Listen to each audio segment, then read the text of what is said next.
Os estudiosos dizem que já passamos por diversas eras. Em alguns momentos, o homem era teocentrista, Deus era o centro do universo. Em outro momento, se considerava o antropocentrismo, o homem como o centro do universo. Talvez agora estejamos na era do achocentrismo. Vale aquilo que eu acho que é verdade, mesmo que seja mentira.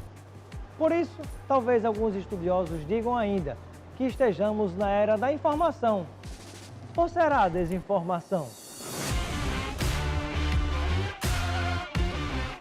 Olá, eu sou Robson e estou aqui para convidar você a fazer parte desta comunidade de pessoas que querem ser bem informadas, com conteúdo ético, de qualidade, democrático, que vai incentivar o bom debate que a sociedade precisa fazer.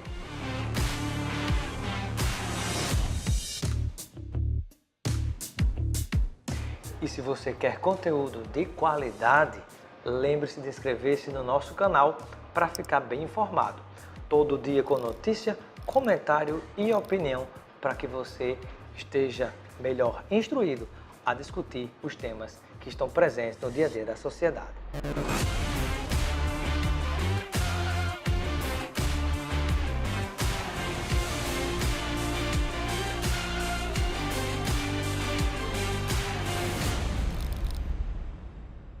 No programa de hoje, vamos conversar com o escritor, também engenheiro, que tem uma visão fantástica sobre economia e política. Aqui conosco, Eduardo Moreira. Seja bem-vindo ao nosso Espaço Cidadão.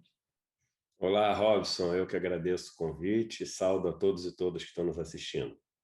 Prazer tê-lo conosco. E hoje vamos conversar um pouquinho sobre a situação, a situação do Brasil do ponto de vista da economia, da política, a visão que você tem em relação a tudo isso, né, e os principais fatores que têm causado essa situação, inclusive da volta da fome, né, escandalosa volta da fome no nosso país. Então, eu peço que você inicie, Eduardo, com a sua visão geral em relação a esse quadro econômico e político que a gente tem vivido no Brasil. Tá ótimo. E até são quadros que estão diretamente interligados, né? Isso, se Primeiro, cruzam fazendo uma totalmente. fotografia, uma fotografia do que a gente está vivendo hoje, o Brasil está vivendo um caos econômico. E um caos econômico comparado também com o que está vivendo o resto do mundo. Porque existe um argumento de que, poxa, mas a gente viveu a pandemia e o mundo inteiro está assim, o mundo inteiro está com inflação, o mundo inteiro teve uma queda no crescimento de suas economias, o mundo inteiro teve desemprego. E é verdade, o mundo inteiro passou por um solavanco, mas o Brasil ele está muito pior do que todo o resto do mundo. E é muito importante a gente dizer isso. Então, quando você pega, por exemplo, a inflação que está acontecendo no Brasil, a gente está tendo uma inflação no Brasil que só perde para a da Turquia e para a da Venezuela. E é a Logo maior do mundo para quem, inteiro. né? Logo para a É. Venezuela, que ironia, não é? E aí, aqui no Brasil, essa inflação, que é uma média, quando você considera a inflação de alimentos, ela é muito mais alta ainda. Então, o mundo está vivendo um período inflacionário, porque as cadeias de suprimento das empresas, porque o dólar subiu e as commodities são impactadas, tudo isso é verdade, mas a inflação no Brasil está muito mais alta do que no resto do mundo todo. E com um agravante que é o seguinte: a gente é o segundo maior produtor de alimentos do mundo. A gente não precisava ter toda essa inflação, a gente não Pois é, precisava é ter isso que eu toda ia essa até lhe escassez. perguntar, né? Como é que a gente pode explicar, né, o Brasil, com a posição que tem no mundo de ser um grande produtor de alimentos, ter pessoas passando fome e com escassez de alimentos dentro do país? Maior produtor e exportador de carne vermelha do mundo, segundo maior de frango, maior de soja, segundo maior de milho, quarto maior de feijão, maior de açúcar, maior de café, maior de suco de laranja e fome, né? Fome aqui no Brasil. Por quê? Porque a gente tem todo um mercado que voltado para exportação. E, além de tudo, quando exporta tudo isso, nem imposto paga, porque as exportações são isentas desse imposto. contrata muito pouca gente, porque no campo a maior parte dos empregos são gerados pela agricultura familiar, essa que está cada vez mais massacrada, que teve seus programas destruídos, programas como o PAA, por exemplo, que é o Programa de Aquisição de Alimentos, o PRONAR, que é o Programa de Financiamento, PRONAF, perdão, da agricultura familiar. Então, inflação é caótico, desemprego também muito alto, e mesmo com essa pequena diminuição dos níveis de desemprego agora, quando a gente olha os tipos de emprego que estão sendo criados, são empregos na informalidade, empregos temporários, empregos que subutilizam a capacidade das pessoas. Então, você vê, por exemplo, um técnico super bem formado, um engenheiro, uma advogada, trabalhando, dirigindo um aplicativo. Nada contra dirigir um aplicativo, mas eu acho que as pessoas que gastaram um bom pedaço da sua vida se dedicando a um ofício que poderiam fazer e beneficiar a todos, subutilizar esses talentos e esses conhecimentos é algo que faz com que todos nós percamos, né? Então, na parte de emprego, a gente também está assim. Na parte de crescimento, o Brasil, no relatório que o FMI apresentou agora, menos de um mês atrás, ele faz as previsões de crescimento para o ano que vem. E de todos os países, o que tem menor previsão de crescimento é o Brasil. Guedes, outro dia, fez uma mentira descarada. Ele falou que a gente foi o que menos caiu, não é verdade, a gente foi o que mais caiu. O PIB brasileiro em dólares caiu 30% no ano passado, 4% foi em real, porque o real passou a valer nada, a moeda que mais desvalorizou no mundo. Então, o PIB brasileiro caiu 30% em dólares no ano passado. Nesse ano, deve crescer ali um pouco abaixo de 5%, sendo que a média do mundo para esse ano é 5,9%, a média da América Latina é 6,3%, a média das economias avançadas, que são as que menos crescem, que já são maduras, é 5,2%, ou seja, o Brasil vai crescer menos que todo mundo. E no ano que vem, que os países voltam a crescer muito, Índia, por exemplo, está previsto crescer 8,5% ano que vem, os Estados Unidos ali entre 6 e 7, China também entre 7 e 8, e a previsão de crescimento do Brasil é de 1,5% pelo FMI. Aqui no Brasil já diminuíram essa previsão, a menor do mundo. Então, é importante a gente entender que os dados, e esses dados não são da esquerda ou da direita, são os dados das instituições mais acreditadas do mundo e dados verificados até por instituições que são geridas pelo Estado, né? O IBGE... Os dados e os fatos não têm posição política, né? Eles são o que são, né? É como uma pedra aqui, que ali está, não é de esquerda nem de direita, é a realidade, né? Esses aqui, sim. Você até poderia dizer o seguinte, uma pesquisa feita pela TVT. Aí o cara vai dizer, mas será que essa pesquisa... A gente está falando de dados escolhidos pelo FMI, pelo OCDE, pelo IBGE, né? Se o IBGE tiver algum tipo de viés hoje em dia, seria pró-governo, né? Porque o governo tem aquela pressão toda que tem colocado no IPEA, no IBGE e etc. Mas, enfim, então a situação é horrorosa. E a gente pergunta, mas por que isso está acontecendo? Né? Por que a gente está vivendo essa fome toda? Aí a gente volta para o começo da pandemia. No começo da pandemia, eu fui muito assim, enfático, nos primeiros meses, falando o seguinte, olha só, a gente vai viver uma situação onde o desemprego vai cada vez mais aumentar, porque ele está escondido pela metodologia que calcula desemprego. Muita gente que não está procurando emprego porque está se protegendo da pandemia, quando voltar não vai encontrar e vai entrar na categoria de desemprego. 2, a gente tinha que agora, mais do que nunca, entrar com tudo num programa de reforma agrária e fortalecimento do pequeno agricultor, porque se a gente não fizer isso, a gente vai viver a fome no Brasil e vai viver um caos de alimentos. Também, né? Então, falei isso no primeiro mês da pandemia, lá em março, abril de 2020. Né? Falei que na volta, os que iam demonstrar lucros absurdamente altos seriam os bancos, está acontecendo também. Então, tudo era previsível, né? Tudo era muito previsível. E lembrando também, Eduardo, que antes da pandemia, né, pouco antes da pandemia iniciar, nós já tínhamos dados ruins da economia no Brasil. Tanto é que o presidente da República utilizou um humorista, né, para fugir de dar satisfação à imprensa, né? Já tem esse outro componente que vale a pena a gente destacar, né?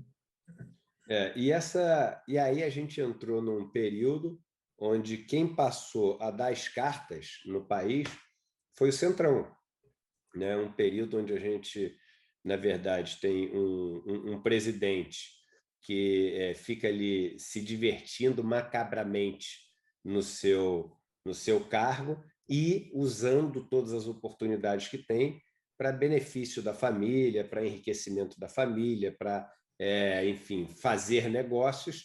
Enquanto isso, quem verdadeiramente manda no Brasil é um primeiro-ministro, né, o presidente da Câmara, que é o líder mais fisiológico que esse país já teve, não só comparável, mas possivelmente até pior do que Eduardo Cunha, né? Só que com o problema seguinte, Eduardo Cunha, pelo menos ele e Dilma eram oposição, né? Agora ele não, ele ali é respaldado e impulsionado pelo louco perverso Bolsonaro. Então, Lira dando as cartas no toma lá da cá, a gente passa a ter esse orçamento secreto que toma proporções gigantes, passa a cacifar as piores figuras que a gente tem no nosso Congresso, os deputados e deputadas desses partidos PP, PL, Como o Valdemar da Costa Neto, né? Patriota, Do próprio Republicanos. Centrão, né? Ao qual Isso, o isso aí. Bolsonaro vai se filiar, né? E com detalhe, né? Que foi uma das grandes figuras do próprio mensalão, né? E hoje, mensalão diante do orçamento secreto, me parece que é uma fichinha bem pequenininha, né? O orçamento secreto foi uma maneira de legalizar, né, a compra de apoio e inflacionar, né? Legalizar e inflacionar, porque subiu o preço para... Quem não se lembra, aquele deputado que mandou para a cidadezinha da mãe 140 milhões de reais, né, para uma obrinha lá na cidade.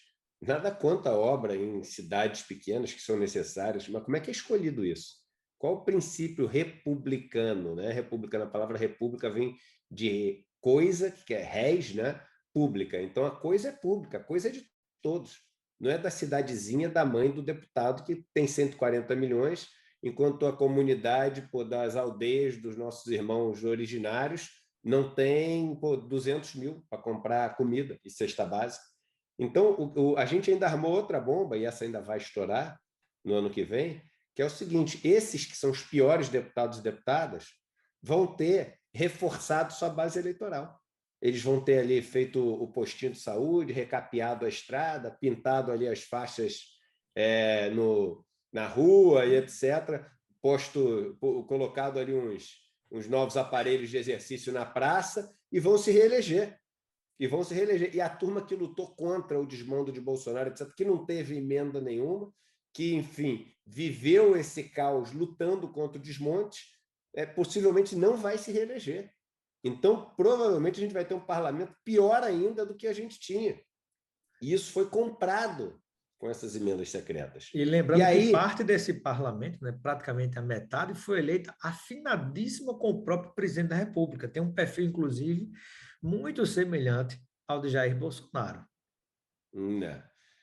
E aí a gente tem uma economia na mão de literalmente um representante do mercado financeiro, alguém que passou a vida inteira na frente de um terminal ali de Bloomberg, né, que é aquele terminal de operadores de ações, comprando e vendendo, querendo ganhar dinheiro em cima dos outros.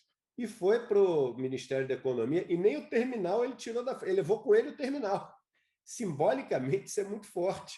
Ele se vê qualquer foto dele, ele está sentado ali, enfim, todo o ambiente em volta é um ambiente de operador de bolsa. Ele está ali operando, ele está ali junto com os amigos dele, vendo como é que dá para ganhar mais dinheiro, com conta em paraíso fiscal, entendeu? E ganhando dinheiro nessa conta em paraíso fiscal, porque o dólar não para de se valorizar em relação ao real. Então, assim, a gente está vivendo uma ópera do absurdo, né? A gente está vivendo uma história que é onde a realidade supera a ficção, É incrível. no pior sentido possível, né? Eduardo, nós temos observado no Brasil um processo muito forte de desindustrialização, né? Nós sabemos, quando se observa, quando se lê livros e artigos no mundo inteiro, muitas vezes, quando vai se referir a países desenvolvidos, nem usa a palavra país desenvolvido, muitas vezes se usa países industrializados, e aí se usa a palavra países subdesenvolvidos como um contraponto, como oposto a países industrializados. E no caso do Brasil, a gente observa uma contramão, e ao passo em que cada vez mais matérias-primas são exportadas, né? E produtos como da agricultura, que a gente falou no início da entrevista, né? Estão indo, às vezes, até mais para fora do Brasil do que para dentro, tendo o povo, a nossa nação, com fome. Você diria, como alguns, ou pensa diferente, de que isso é um processo de volta à colônia, aos períodos do que nós tivemos de colônia, no que hoje se chama Brasil?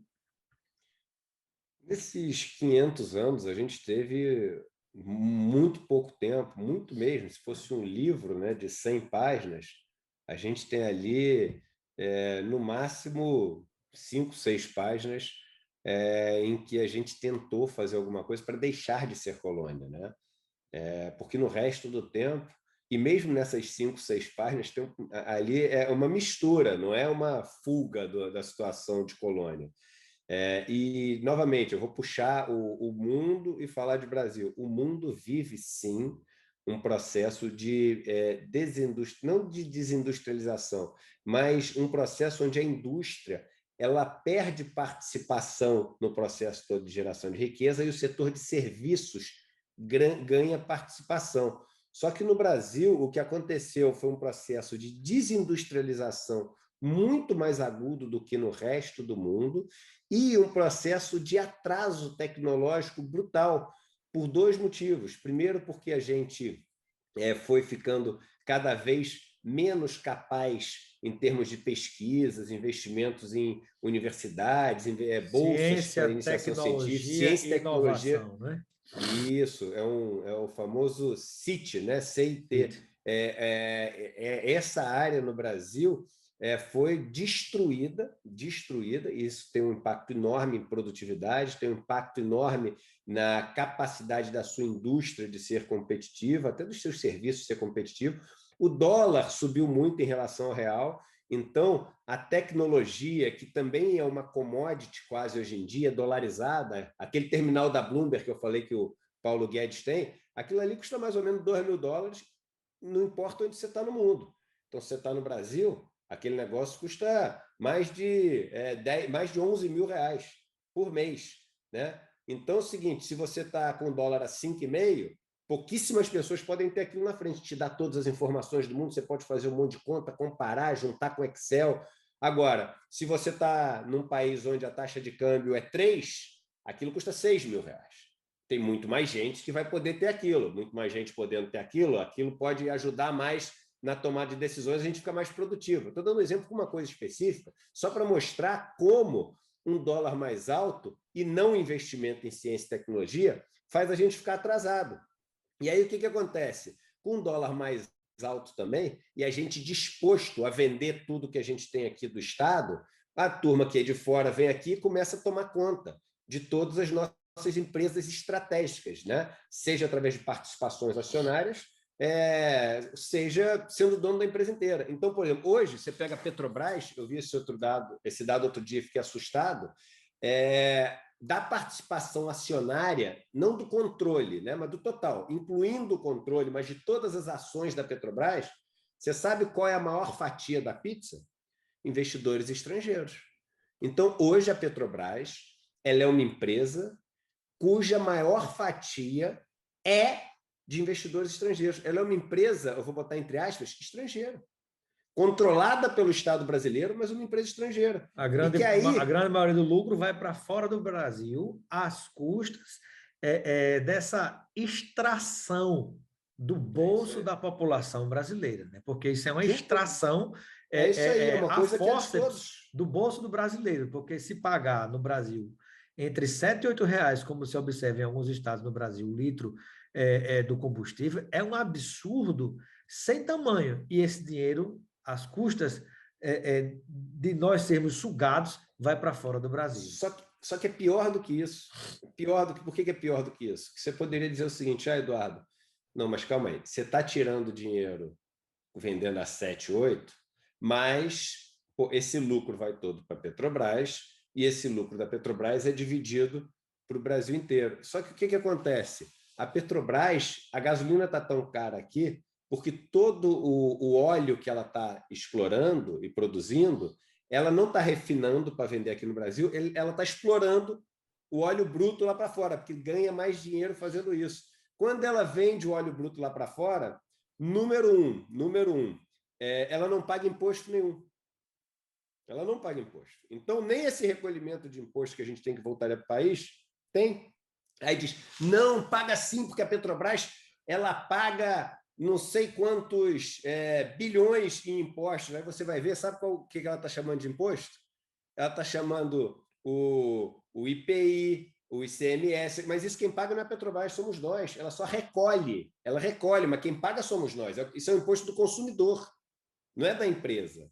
A empresa ela não paga, porque é exportação, entendeu? Então, o que acontece? A gente tem uma empresa grande como essa, que poderia estar sendo a matriz energética que amortece esses choques e permite que a gente tenha competitividade com o resto do mundo, que recolhe impostos que são redistribuídos para o Brasil inteiro e que estrategicamente pensa o país para os próximos anos. Ela não faz nada disso.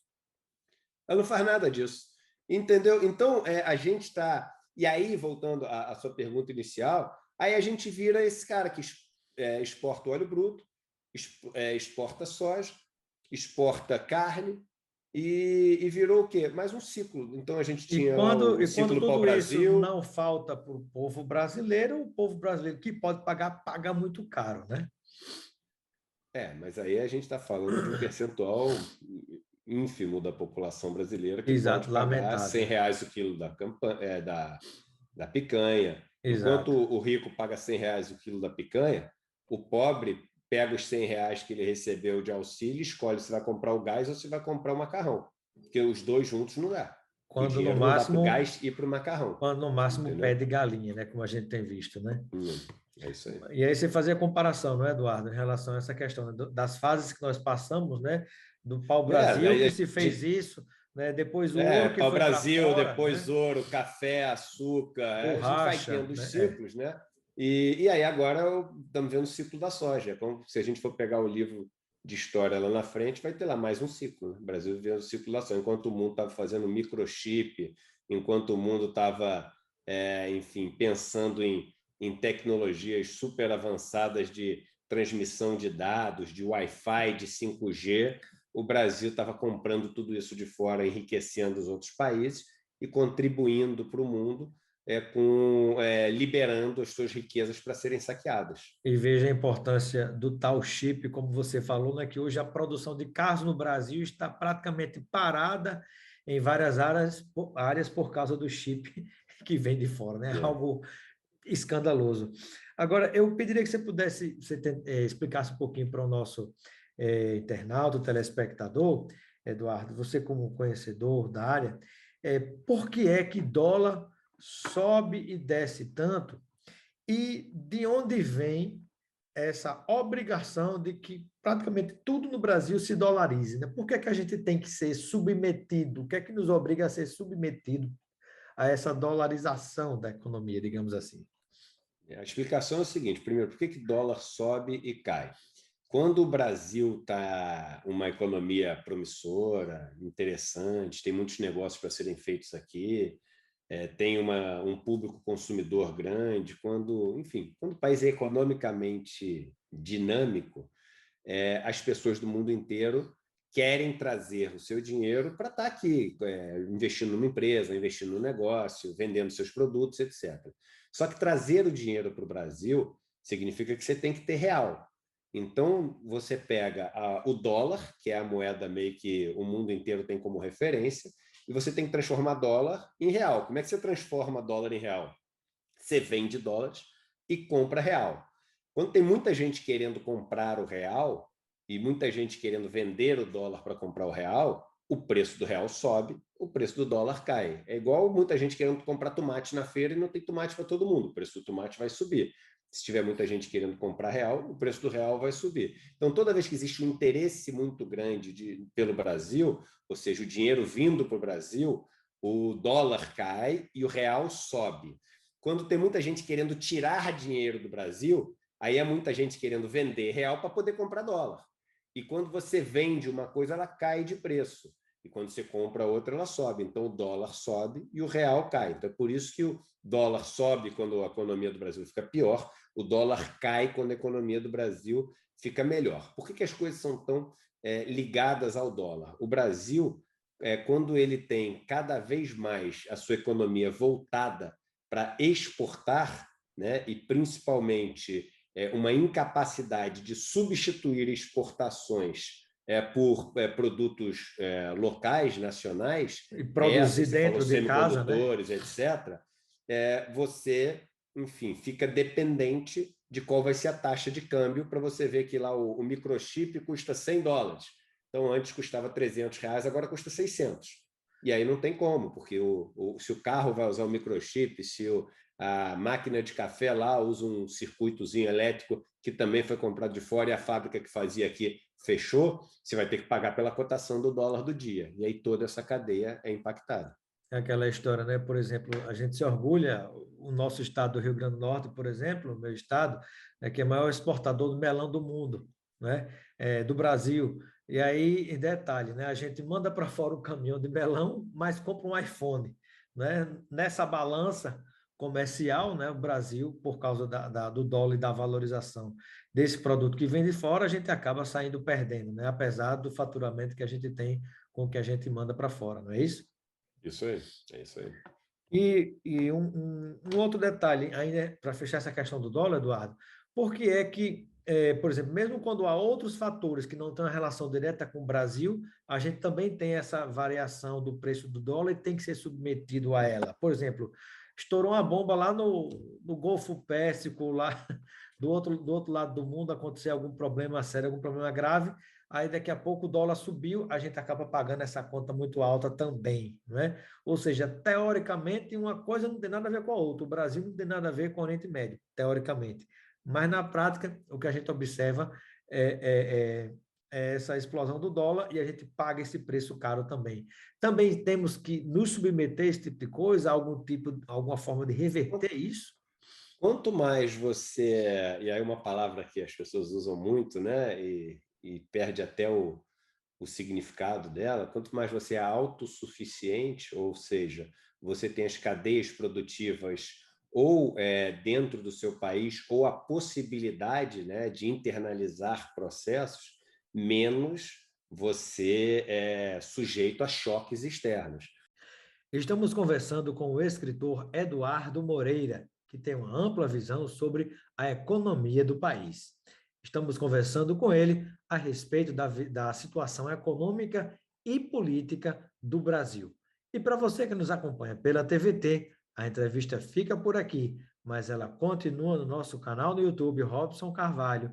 Pode localizar também pelo Robson Cidadão, e a gente espera você lá para assistir a entrevista completa. Os estudiosos dizem que já passamos por diversas eras. Em alguns momentos, o homem era teocentrista, Deus era o centro do universo. Em outro momento, se considerava o antropocentrismo, o homem como o centro do universo. Talvez agora estejamos na era do achocentrismo. Vale aquilo que eu acho que é verdade, mesmo que seja mentira. Por isso, talvez alguns estudiosos digam ainda que estejamos na era da informação. Ou será a desinformação?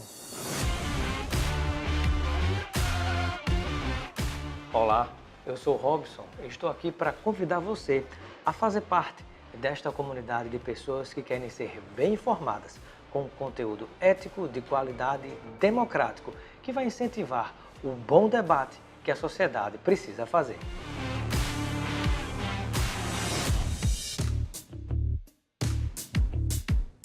E se você quer conteúdo de qualidade, lembre-se de inscrever-se no nosso canal para ficar bem informado. Todo dia com notícia, comentário e opinião para que você esteja melhor instruído a discutir os temas que estão presentes no dia a dia da sociedade.